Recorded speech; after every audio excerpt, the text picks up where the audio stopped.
नमस्कार और गंगा एजुकेशन में आपका पुनः स्वागत है।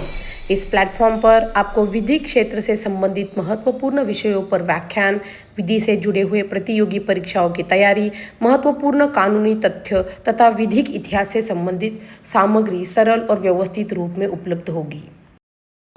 तो चलिए आज के इस वीडियो में हम बात करेंगे भारतीय साक्ष्य अधिनियम 2023 के सेक्शन 140 से लेकर सेक्शन 145 तक। सेक्शन 140। अब ये सेक्शन डील करता है order of examination of witnesses से, मतलब कि गवाहों को किस क्रम में एग्जामिन किया जाएगा। देखिए, जुडिशरी और एपीओ एग्जाम्स के लिहाज से ये सेक्शन काफ़ी इंपॉर्टेंट है, तो चलिए इसे स्टेप बाय स्टेप समझते हैं। देखिए, सेक्शन 140 का जो पूरा सार है ना, वो बस इस एक लाइन में छिपा है। इसका मतलब क्या हुआ? इसका सीधा सा मतलब है कि गवाहों को किस ऑर्डर में पेश किया जाएगा, ये प्रोसीजरल लॉ तय करेगा, है ना। लेकिन, और ये लेकिन बहुत जरूरी है, जहां पर कानून साइलेंट हो वहां फैसला कौन करेगा? वहां फैसला कोर्ट अपने विवेक यानी डिस्क्रिशन से लेगा। और यही सिद्धांत कोर्ट प्रोसीडिंग्स में एक रूपता भी लाता है और जरूरत पड़ने पर फ्लेक्सिबिलिटी यानी लचीलापन भी देता है। अच्छा, अब जरा बेयर एक्ट की लैंग्वेज पर भी एक नजर डालते हैं। देखिए, अगर इसे सिंपल लैंग्वेज में समझें तो इसका मतलब बस इतना है कि विटनेसेस को पेश करने और उन्हें एग्जामिन करने का जो ऑर्डर है वो उस समय के कानून और प्रैक्टिस के हिसाब से ही रेगुलेट होगा। और अगर मान लीजिए कोई ऐसा कानून है ही नहीं, तब क्या होगा? तब ये कोर्ट की डिस्क्रिशन से यानी उसके विवेक से तय किया जाएगा। तो मतलब साफ है, पहली प्रेफरेंस कानून को, और जहां कानून चुप है वहां जज का निर्णय ही अंतिम होगा। तो इस सेक्शन के आप कह सकते हैं 3 इंपॉर्टेंट एलिमेंट्स हैं। पहला है गवर्न्ड बाय प्रोसीजरल लॉ। इसका मतलब है कि क्रिमिनल केसेस में हम सीआरपीसी को देखेंगे और सिविल केसेस में सीपीसी के प्रोविजंस को, ठीक है। दूसरा है प्रैक्टिस ऑफ कोर्ट्स, मतलब कोर्ट्स की जो एस्टैब्लिश्ड प्रैक्टिसेस हैं, जो प्रथाएं चली आ रही हैं, उन्हें फॉलो किया जाएगा।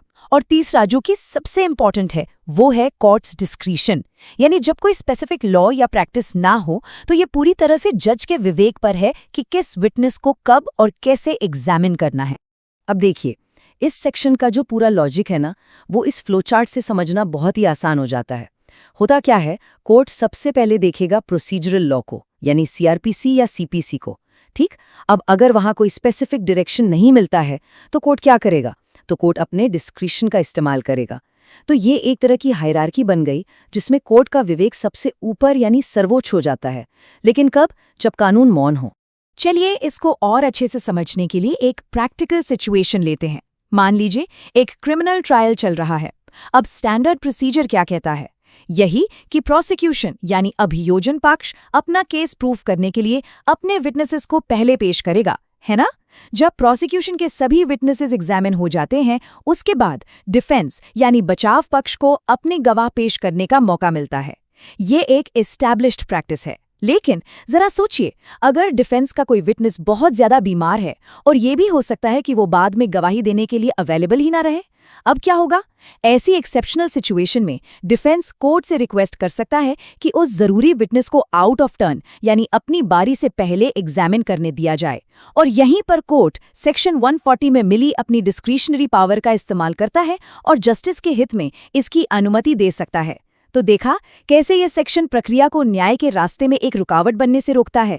तो आखिर इस सेक्शन का ऑब्जेक्ट क्या है? इसे लाने का मकसद क्या है? देखिए, पहला तो ये कि ट्रायल का ऑर्डरली कंडक्ट बना रहे, सब कुछ एक क्रम में चले। दूसरा, ये जरूरत पड़ने पर फ्लेक्सिबिलिटी देता है, जैसा हमने अभी अभी पिछले एग्जाम्पल में देखा। और तीसरा, ये प्रोसीजरल रिजिडिटी यानी प्रक्रिया की जो कठोरता होती है ना, उसे रोकता है, ताकि प्रोसीजर न्याय के लिए एक साधन बना रहे, कोई बाधा नहीं। अब बात करते हैं एग्जाम के पॉइंट ऑफ व्यू से, जो कि बहुत जरूरी है। जुडिशरी प्रीलिम्स में यहाँ से सीधा सीधा क्वेश्चन आ सकता है कि कानून के अभाव में विटनेसेस का ऑर्डर कौन तय करेगा? जवाब क्या होगा? Courts discretion. वहीं एपीओ मेंस में इस पर शॉर्ट नोट या फिर कोई प्रॉब्लम बेस्ड क्वेश्चन भी बन सकता है। आपको एक सिनेरियो दे दिया जाएगा और पूछा जाएगा कि कोर्ट सेक्शन 140 के तहत क्या फैसला ले सकता है। चलिए अब फटाफट एक क्विक रिवीजन कर लेते हैं। बस 3 बातें याद रखनी है। पहली, section number, section 140 Indian evidence act 1872। दूसरी, इसका कोर कॉन्सेप्ट कि विटनेसेस का ऑर्डर प्रोसीजर से तो गाइड होता है, पर फाइनल कंट्रोल हमेशा कोर्ट के डिस्क्रिशन का होता है। और तीसरी बात, एग्जाम इम्पोर्टेंस, ये एक बहुत ही इम्पोर्टेंट प्रोसीजरल सेक्शन है, इसे बिल्कुल मत भूलिएगा। तो जुडिशरी, एपीओ और दूसरे लॉ एग्जाम से जुड़े ऐसे ही लीगल कंटेंट के लिए गंगा एजुकेशन के साथ जुड़े रहिए। नमस्कार। तो आज हम समझने वाले हैं भारतीय साक्ष्य अधिनियम 2023 के सेक्शन 141 को। देखिए, ये सेक्शन जज की एक बहुत ही जरूरी पावर के बारे में बात करता है। वो पावर जिससे तय होता है कि कौन सा सबूत कोर्ट में चलेगा। और हाँ, जुडिशरी और एपीओ एग्जाम्स के लिहाज से ये सेक्शन काफी इंपॉर्टेंट है। तो एक सवाल दिमाग में आता है कि कोर्ट में सबूतों का गेटकीपर आखिर होता कौन है? मतलब ये कौन डिसाइड करता है कि कौन सा सबूत केस की कार्रवाई का हिस्सा बनेगा और कौन सा नहीं? बस इसी सवाल का जवाब हमें मिलता है सेक्शन 141 में। तो आज हम क्या क्या कवर करने वाले हैं? सबसे पहले समझेंगे कि सेक्शन 141 है क्या, फिर देखेंगे कि ये काम कैसे करता है, कोर्टरूम में इसका इस्तेमाल कैसे होता है और इससे जुड़े केस लॉज कौन से हैं, पुराने एक्ट से इसकी तुलना भी करेंगे और आखिर में सबसे ज़रूरी आपके एग्जाम के लिए क्या क्या पॉइंट्स ध्यान में रखने हैं। तो चलिए शुरू करते हैं हमारे पहले पॉइंट से कि आखिर ये सेक्शन 141 है क्या। देखिए, ये एडमिसिबिलिटी यानी सबूतों की स्वीकार्यता का एक फाउंडेशनल रूल है, मतलब एकदम बुनियादी नियम। अब सेक्शन 141(1) कहता क्या है? आसान भाषा में इसका मतलब ये है कि जब भी कोर्ट में कोई भी पार्टी कोई सबूत पेश करना चाहती है तो जज उनसे पूछ सकते हैं कि भाई ये बताओ, ये जो फैक्ट आप साबित करना चाहते हो वो केस के लिए रेलेवेंट कैसे है। और जज उस सबूत को कोर्ट में तभी एडमिट करेंगे जब उन्हें लगेगा कि हाँ, ये फैक्ट वाकई रेलेवेंट है, वरना नहीं। तो इस सेक्शन का कोर प्रिंसिपल क्या निकल कर आता है? वो ये है कि relevancy is the test of admissibility. मतलब किसी भी सबूत को कोर्ट में एडमिट करने का टेस्ट है उसकी रेलेवेंसी, उसकी प्रासंगिकता। और इस टेस्ट का गार्डियन कौन है? जज। जज ही वो गेटकीपर है जो ये पक्का करता है कि सिर्फ और सिर्फ रेलेवेंट सबूत ही कोर्ट के रिकॉर्ड पर आएं। ठीक है, तो अब जब हम इसका बेसिक प्रिंसिपल समझ गए हैं तो चलिए आगे बढ़ते हैं और ये देखते हैं कि ये सेक्शन असल में काम कैसे करता है। हम जज की इस पावर को, इसके कंपोनेंट्स को डीकंस्ट्रक्ट करेंगे। इस सेक्शन में ना 4 बहुत इंपॉर्टेंट एलिमेंट्स हैं। पहला है जजेस पावर, मतलब जज के पास ये पावर है कि वो डिसाइड करे कि सबूत रेलेवेंट है या नहीं। दूसरा है बर्डन ऑन पार्टी। इसका मतलब ये हुआ कि जो पार्टी सबूत दे रही है उसी को ये साबित करना होगा कि ये फैक्ट रेलेवेंट कैसे है। तीसरा, कंडीशनल रेलेवेंस। ये बड़ा इंटरेस्टिंग है। इसका मतलब है कि कुछ फैक्ट्स को साबित करने के लिए आपको पहले कोई दूसरा फैक्ट साबित करना पड़ता है। और चौथा, जुडिशियल डिस्क्रिशन, यानी जज अपनी समझ से ये तय कर सकते हैं कि फैक्ट्स को किस ऑर्डर में प्रूव किया जाएगा। अगर हम इस पूरे प्रोसेस को देखें तो ये बहुत सीधा सा है, 3 स्टेप्स में से समझ सकते हैं। स्टेप 1, एक पार्टी सबूत पेश करने का प्रपोजल रखती है। स्टेप 2, जज उसकी रेलेवेंसी पर सवाल करते हैं। और स्टेप 3, जज डिसाइड करते हैं कि इसे एडमिट करना है या रिजेक्ट करना है। सिंपल। तो सवाल यह है कि इस सेक्शन का मकसद क्या है, आखिर ये रूल बनाया क्यों गया है? देखिए, इसका पहला मकसद है इररेलेवेंट एविडेंस को रोककर कोर्ट का कीमती समय बचाना। दूसरा, ये इंश्योर करना कि सबूत एक लॉजिकल ऑर्डर में पेश हों, और इन सब से ट्रायल की एफिशिएंसी बढ़ती है और एक फेयर ट्रायल हो पाता है। चलिए अब बात करते हैं इसके प्रैक्टिकल साइड की। कोर्टरूम में सेक्शन 141 का इस्तेमाल कैसे होता है और इससे जुड़े इंपॉर्टेंट केस लॉस कौन-कौन से हैं। ये पार्ट प्रॉब्लम बेस्ड क्वेश्चंस के लिए बहुत जरूरी है, तो ध्यान से समझिएगा। एक प्रैक्टिकल एग्जाम्पल लेते हैं। मान लीजिए एक पार्टी कोर्ट में एक कॉन्ट्रैक्ट की फोटोकॉपी जमा करना चाहती है। अब सोचिए, सेक्शन 141 के हिसाब से उस पार्टी को सबसे पहले क्या करना होगा? इसका जवाब हमें मिलता है सेक्शन 141(2) में, जो कंडीशनल रेलेवेंस के प्रिंसिपल पर बेस्ड है, जो हमने अभी समझा था। देखिए, फोटोकॉपी एक सेकेंडरी एविडेंस है, तो उसे एडमिट करने से पहले पार्टी को यह प्रूव करना होगा कि जो ओरिजिनल डॉक्यूमेंट था वो या तो खो गया है या नष्ट हो गया है। जब तक ये पहली शर्त, ये कंडीशन पूरी नहीं होती, तब तक फोटोकॉपी को एज एन एविडेंस एडमिट नहीं किया जाएगा। इसी से जुड़ा एक लैंडमार्क जजमेंट है RM Malkani v state of Maharashtra. इसमें सवाल यह था कि अगर कोई सबूत इल्लीगल तरीके से हासिल किया गया है तो क्या वो एडमिसिबल है? सुप्रीम कोर्ट ने इसमें एक बहुत क्लियर बात कही। कोर्ट ने कहा कि सबूत की एडमिसिबिलिटी उसकी रेलेवेंसी पर डिपेंड करती है, इस बात पर नहीं कि उसे हासिल कैसे किया गया। यह फैसला सेक्शन 141 के कोर प्रिंसिपल को और मजबूत करता है कि रेलेवेंस इज पैरामाउंट। अब जरा नए कानून की तुलना पुराने कानून से भी कर लेते हैं। यह समझना जरूरी है कि क्या यह प्रिंसिपल बिल्कुल नया है या पहले से ही मौजूद था। देखिए, भले ही भारतीय साक्ष्य अधिनियम 2023 नया है, पर इसके पीछे का जो प्रिंसिपल है वो नया नहीं है। यही सिद्धांत इंडियन एविडेंस एक्ट 1872 के अंडर भी एस्टैब्लिश था। तो नए एक्ट के सेक्शन 141 ने क्या किया है? उसने उन्हीं पुराने कोर प्रिंसिपल्स को ज्यादा क्लैरिटी के साथ कोडिफाई कर दिया है, मतलब एक जगह लिख दिया है और उसे आगे बढ़ाया है। इसी प्रिंसिपल को एक लीगल मैक्सिम से भी समझा जा सकता है, और वो है रेस इंटर एलियस एक्टा अल्टरी नोसेरे नॉन डेबिट। इसका सीधा सा मतलब है कि दो लोगों के बीच की बात किसी तीसरे को नुकसान नहीं पहुंचानी चाहिए। एविडेंस के कॉन्टेक्स्ट में इसका मतलब ये हुआ कि सबूत केस की पार्टी से ही रिलेटेड होना चाहिए, तभी वो एडमिसिबल होगा। तो ये मैक्सिम सेक्शन 141 की रूल को एक तरह से फिलोसॉफिकल सपोर्ट देता है। चलिए अब आते हैं सबसे जरूरी हिस्से पर, आपके एग्जाम्स की तैयारी। प्रीलिम्स और मेंस के लिए इस सेक्शन से क्या-क्या ध्यान में रखना है, आइए देखते हैं। जुडिशरी प्रीलिम्स की बात करें तो डायरेक्ट सेक्शन नंबर पे सवाल आ सकता है, जैसे जज को एविडेंस की एडमिसिबिलिटी डिसाइड करने की पावर किस सेक्शन में दी गई है? जवाब होगा सेक्शन 141। वहीं मेंस में एक प्रॉब्लम बेस्ड क्वेश्चन आ सकता है जो कंडीशनल रेलेवेंस पे बेस्ड होगा, जैसे सेकेंडरी एविडेंस या डाइंग डिक्लेरेशन से जुड़ा कोई सिनेरियो दे दिया जाएगा। तो चलिए एक क्विक रिवीजन करते हैं। बस 3 बातें याद रखनी हैं। पहली, सेक्शन नंबर जो है 141। दूसरी, इसका कोर कॉन्सेप्ट कि जज सबूतों का गेटकीपर है और सिर्फ रेलेवेंट एविडेंस ही एडमिट होगा। और तीसरी, इसका की एप्लीकेशन कि सेकेंडरी एविडेंस जैसे मामलों में कंडीशनल प्रूफ जरूरी है। और अंत में एक सवाल जिस पर जरूर सोचिएगा। सेक्शन 141 जज को एक बहुत वाइड डिस्क्रिशन, एक बहुत बड़ा विवेक देता है। तो क्या ये जुडिशियल एफिशिएंसी के लिए एक अच्छा फीचर है, या फिर इसमें इनकंसिस्टेंसी का यानी अलग अलग फैसलों का एक रिस्क भी है? इस पॉइंट पर सोचना आपके मेंस के आंसर्स और इंटरव्यू में बहुत मदद करेगा। जुडिशरी, एपीओ और दूसरे लॉ एग्जाम से जुड़े लीगल कंटेंट के लिए गंगा एजुकेशन के साथ जुड़े रहिए। 3 बहुत ही जरूरी सेक्शंस को समझने वाले हैं, सेक्शन 142, 143 और 144। देखिए, किसी भी ट्रायल में विटनेस की गवाही कैसे होगी, उसकी पूरी प्रक्रिया क्या होगी, ये सब कुछ यही सेक्शंस कंट्रोल करते हैं। और हाँ, जुडिशरी और एपीओ एग्जाम्स के लिहाज से तो ये सेक्शंस बेहद इंपॉर्टेंट है। तो आज के इस डिस्कशन में हम क्या-क्या कवर करने वाले हैं? सबसे पहले हम समझेंगे कि एक विटनेस की जर्नी होती क्या है। फिर सेक्शंस 142 के हिसाब से गवाही के 3 स्टेजेस देखेंगे। उसके बाद सेक्शन 143 के रूल्स क्या हैं और सेक्शन 144 में जो डॉक्यूमेंट वाला एक्सेप्शन है वो क्या कहता है। और आखिर में हम सब कुछ समराइज करेंगे और एग्जाम के पॉइंट ऑफ व्यू से जो भी जरूरी बातें हैं वो डिस्कस करेंगे। तो चलिए शुरू करते हैं। देखिए, कोई भी ट्रायल हो, उसकी जो बुनियाद है, जो बैकबोन है, वो विटनेस की टेस्टिमनी ही होती है ना? तो ये सेक्शंस यानी 142, 143, 144 हमें वो रूल्स देते हैं, वो फ्रेमवर्क देते हैं जिससे सच को एक प्रॉपर सिस्टमैटिक तरीके से कोर्ट के सामने रखा जा सके। तो सवाल ये उठता है कि इन सेक्शंस का कोर प्रिंसिपल क्या है? देखिए, इसका मेन पर्पस सिर्फ एक है, फेयरनेस। ये एंश्योर करना कि सच को ढूंढने का जो प्रोसेस है वो फेयर हो, ऑर्डरली हो और जस्ट हो। और ये जो स्ट्रक्चर्ड सीक्वेंस है ना, यही फेयरनेस की गारंटी देता है। ठीक है, तो अब आते हैं सेक्शन 142 पर।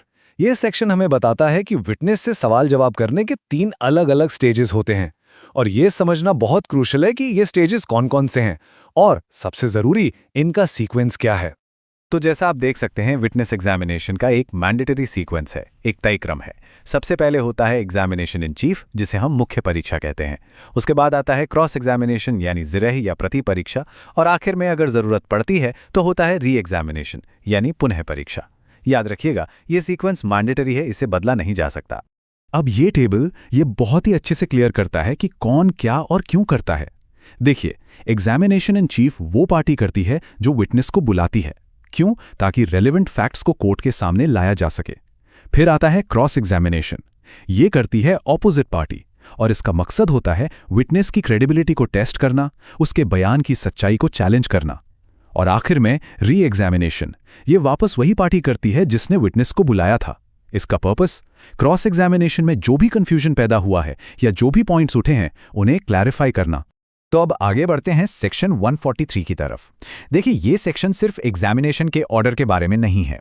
इससे भी ज्यादा इंपॉर्टेंट, ये हर स्टेज में पूछे जाने वाले सवालों के स्कोप यानी उनके दायरे को भी गवर्न करता है। और ये स्कोप वाला पॉइंट एग्जाम के लिए बहुत जरूरी है। तो यहां पर एक बहुत ही क्रिटिकल डिफरेंस है जिसे समझना जरूरी है। एग्जामिनेशन इन चीफ में आप सिर्फ और सिर्फ रेलेवेंट फैक्ट से जुड़े सवाल ही पूछ सकते हैं, लेकिन क्रॉस एग्जामिनेशन का स्कोप वो बहुत वाइड होता है। आप सिर्फ उन बातों तक सीमित नहीं हैं जो चीफ में कही गईं। क्रॉस एग्जामिनेशन का असली मकसद ही यही है कि विटनेस की क्रेडिबिलिटी को हर एंगल से टेस्ट किया जा सके। वहीं दूसरी तरफ री एग्जामिनेशन का स्कोप बहुत ही लिमिटेड, बहुत ही नैरो होता है। इसका सिर्फ एक ही काम है, क्रॉस एग्जामिनेशन में उठाए गए मैटर्स को एक्सप्लेन करना, किसी भी कंफ्यूजन को क्लियर करना।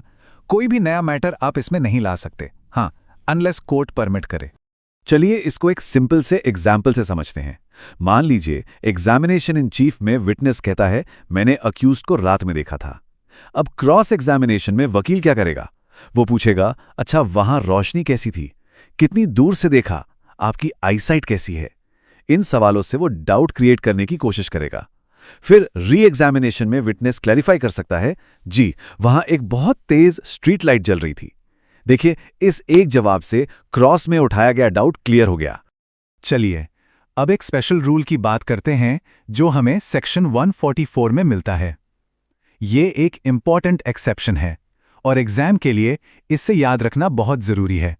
सेक्शन 144 का कोर प्रिंसिपल बहुत सीधा और सिंपल है। अगर किसी पर्सन को कोर्ट में सिर्फ और सिर्फ एक डॉक्यूमेंट प्रोड्यूस करने के लिए बुलाया गया है तो वो पर्सन विटनेस नहीं बन जाता, और क्योंकि वो विटनेस नहीं है तो उसे क्रॉस एग्जामिन भी नहीं किया जा सकता जब तक कि उसे फॉर्मली एक विटनेस की तरह बुलाया ना जाए। इसको एक बहुत कॉमन एग्जाम्पल से समझते हैं। मान लीजिए एक बैंक ऑफिसर को सम्मन किया गया है कि वो एक बैंक स्टेटमेंट कोर्ट में प्रोड्यूस करे। वो आता है, डॉक्यूमेंट दे देता है। अब सवाल यह है, क्या अपोजिंग लॉयर उसे क्रॉस एग्जामिन कर सकता है? जवाब है एब्सोल्युटली नॉट। क्यों? क्योंकि वो सिर्फ डॉक्यूमेंट प्रोड्यूसर है, विटनेस नहीं। हाँ, अगर उसे गवाही देने के लिए, टेस्टिफाई करने के लिए फॉर्मली एज अ विटनेस बुलाया जाता, तब उससे क्रॉस एग्जामिनेशन हो सकता था। ऑलराइट, तो अब तक हमने जो भी डिस्कस किया है, चलिए उसे क्विकली समराइज करते हैं और एग्जाम के पॉइंट ऑफ व्यू से कुछ इंपॉर्टेंट पॉइंट्स पर फोकस करते हैं। एक क्विक रिवीजन करते हैं। सेक्शन 142 क्या बताता है? Types of examination, chief, cross और री। सेक्शन 143 क्या बताता है? इनका ऑर्डर और स्कोप। और सेक्शन 144 वो डॉक्यूमेंट प्रोड्यूसर वाला स्पेशल रूल। बस इतना ही है। देखिए, इस पूरी प्रोसेस के पीछे एक बहुत ही फंडामेंटल लीगल मैक्सिम काम करता है, ऑडी ऑल्टरम पार्टम। इसका मतलब होता है दूसरे पक्ष को भी सुनो। और ये जो क्रॉस एग्जामिनेशन का राइट है ना, वो इसी प्रिंसिपल ऑफ फेयरनेस से निकल कर आता है, ताकि सच के हर पहलू को ठीक से परखा जा सके। अब एग्जाम के लिए एक खास टिप। प्रीलिम्स में आपसे डायरेक्ट सेक्शन बेस्ड क्वेश्चन पूछे जा सकते हैं, जैसे re examination is defined under which section, simple. लेकिन मेंस में आपको प्रॉब्लम बेस्ड क्वेश्चन मिल सकता है, जहां आपको एक सिचुएशन दी जाएगी और पूछा जाएगा कि क्या ये पर्टिकुलर सवाल क्रॉस एग्जामिनेशन के स्कोप में आता है या नहीं। तो आपको स्कोप की क्लैरिटी होना बहुत जरूरी है। और अगर आपको मेंस में एक अच्छा कंक्लूजन लिखना हो तो आप इस लाइन का इस्तेमाल कर सकते हैं। ये एक बहुत पावरफुल समरी है। सेक्शंस 142 से 144 विटनेस एग्जामिनेशन की स्ट्रक्चर, स्कोप और सेफगार्ड्स को एस्टैब्लिश करते हैं, जिससे फेयरनेस और ट्रूथ की इफेक्टिव डिस्कवरी इंश्योर होती है। ये आपके आंसर को बहुत वेट देगा। तो आखिर में टेक अवे क्या है? बस ये 3 कीवर्ड्स याद रखिए, स्ट्रक्चर, स्कोप और सेफगार्ड्स।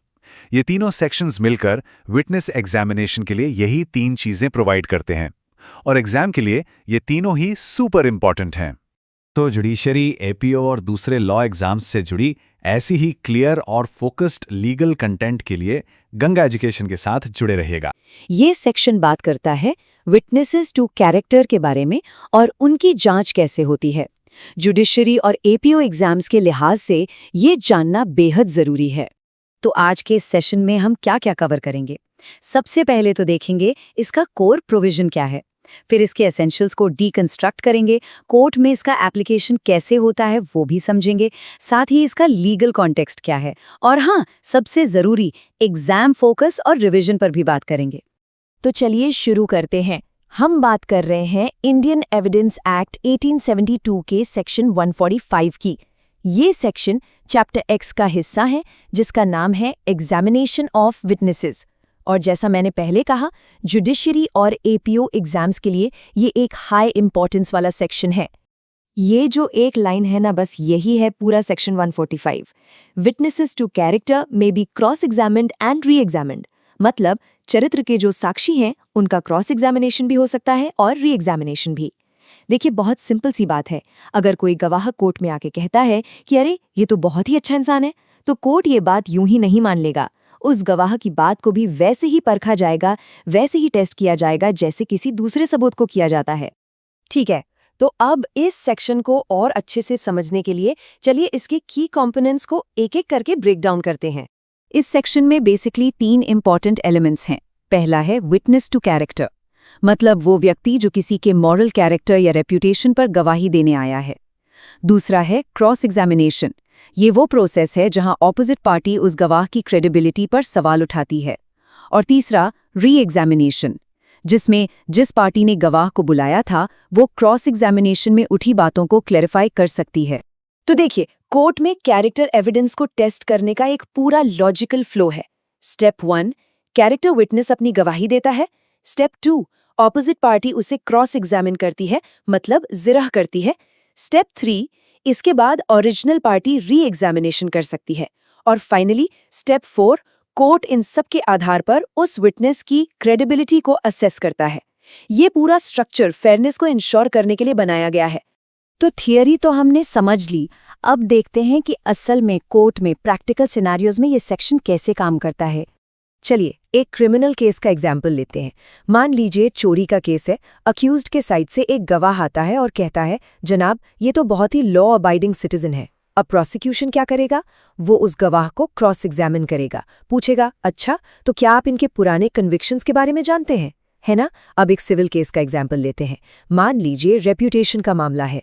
प्लेंटिफ के लिए एक विटनेस उसकी बिजनेस रेप्यूटेशन की तारीफ करता है, तो अपोनेंट पार्टी उससे कस्टमर कंप्लेंट्स या पुराने डिस्प्यूट्स के बारे में सवाल पूछकर उसकी गवाही को चैलेंज कर सकती है। किसी भी लीगल प्रोविजन को समझने के लिए केस लॉ बहुत जरूरी होते हैं।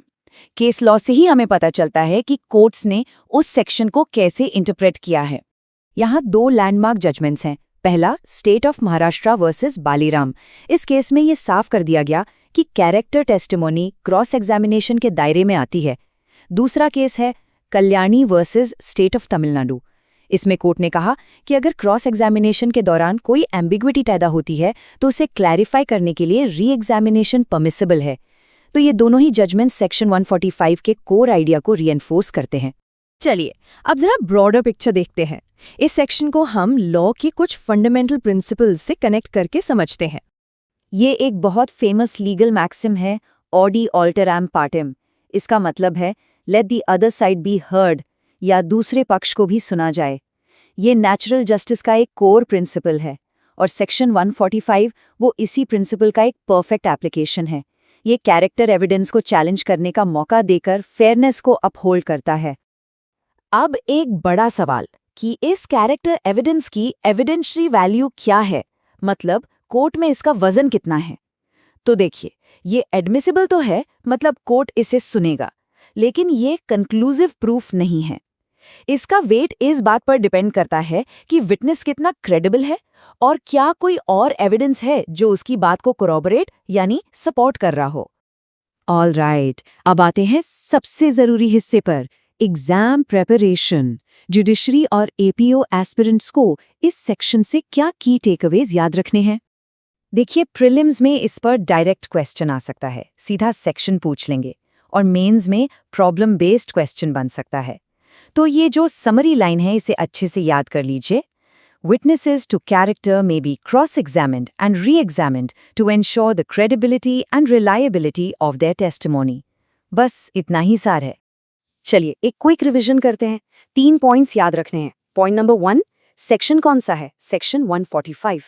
पॉइंट नंबर 2, कोर कॉन्सेप्ट क्या है? कैरेक्टर एविडेंस को क्रॉस एग्जामिनेशन और री एग्जामिनेशन के थ्रू स्क्रूटनाइज करना होगा। And point number 3, exam importance very high, prelims और मेंस दोनों के लिए। और अंत में एक सवाल, जरा सोचिए कि किसी ट्रायल में एक कैरेक्टर विटनेस का क्रॉस एग्जामिनेशन दोनों पार्टीज के बीच जस्टिस के बैलेंस को कैसे मेंटेन करता है। इस पर जरूर सोचिएगा। जुडिशरी, एपीओ और लॉ एग्जाम्स पर ऐसे ही फोकस लीगल कंटेंट के लिए गंगा एजुकेशन के साथ जुड़े रहें। इस सत्र को देखने के लिए धन्यवाद। यदि यह व्याख्यान आपको उपयोगी लगा है तो कृपया लाइक, शेयर और गंगा एजुकेशन को सब्सक्राइब करें और आगे भी ऐसे महत्वपूर्ण विधि व्याख्यानों के लिए जुड़े रहें।